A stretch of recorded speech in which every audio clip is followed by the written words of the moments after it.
Então vamos lá. A primeira coisa que eu tinha que fazer para resolver, vou botar aqui resolvendo. A primeira coisa que eu tinha que fazer para resolver era achar uma ferramenta. Uma ferramenta que fosse minimamente confortável e fácil de ser utilizado.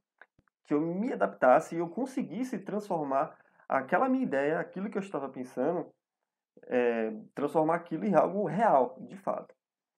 O segundo ponto aqui é as minhas referências. Então, vou botar aqui referência de layout.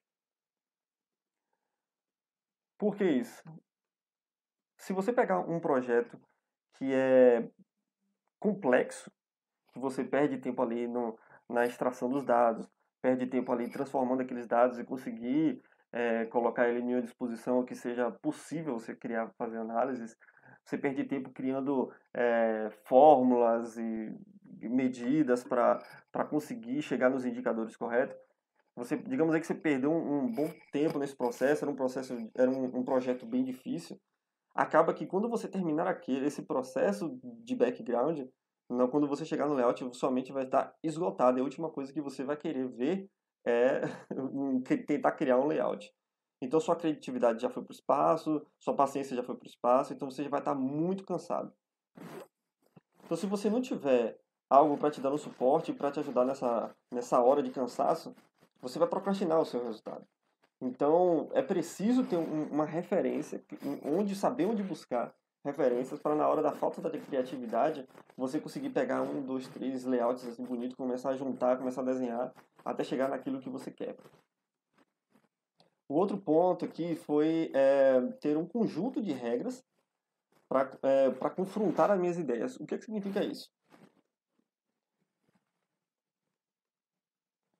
Para confrontar as minhas ideias. Então, eu precisava criar um conjunto de regras de criação de painéis, de dashboards, para me ajudar na hora que eu estivesse criando. Então, por exemplo, estou desenhando, estou criando tal gráfico, estou botando tal tipo de gráfico aqui para essa análise. E nesse processo, eu preciso sempre estar passando por alguns passos que eu considero aceitáveis para um dashboard bonito. E aquilo eu vou sempre estar confrontando aquilo que eu estou desenvolvendo. Então, se algo fugir de um dos pontos que eu determinei ali, eu preciso refazer aquilo. Então, pensar em alguma maneira melhor, voltando para aquela regra que eu defini. Mais um ponto aqui que eu tive que definir para construir foi ter uma regra de aplicação de cores.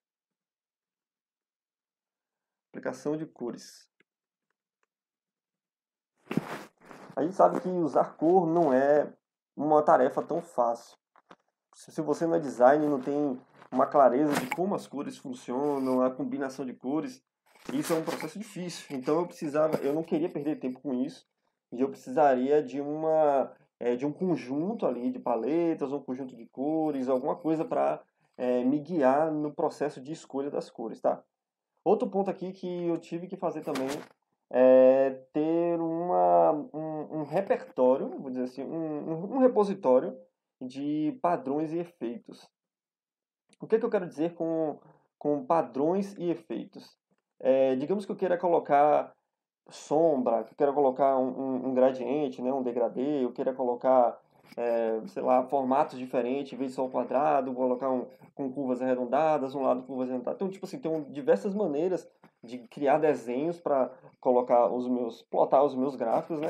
Então, eu precisava também, o que é que eu fiz? Eu criar um padrão já pré-pronto, um repositório, né, que tivesse aquelas cores, que tivesse aqueles efeitos, que tivesse aqueles formatos já prontos ali para eu simplesmente pegar e aplicar no meu desenho de maneira muito fácil. Então, tipo assim, de maneira geral, eu vou passar por alguns pontos por esses pontos aqui e explicando qual foi a minha solução para tudo isso. Olhando assim, parece ser uma coisa impossível, né? Parece que a gente vai continuar ainda perdendo muito tempo para criar esses dashboards. Mas acredite, criar uma estrutura ficou muito boa, muito agradável, muito fácil. Hoje, tipo assim, eu considero que a parte de criação de layout é uma das partes mais satisfatórias, né? Porque você começa a identificar o cliente no seu desenho, você consegue aplicar as avaliações corretas, aplicar os gráficos corretos para cada avaliação. E aquilo, quando você termina o seu projeto, o layout, o desenho, e sobe aquilo para o cliente acessar, aquilo realmente você fica satisfeito e você até se orgulha do que você construiu, sem mesmo ter uma formação de design e ser um profissional nessa área, né? Então vamos lá.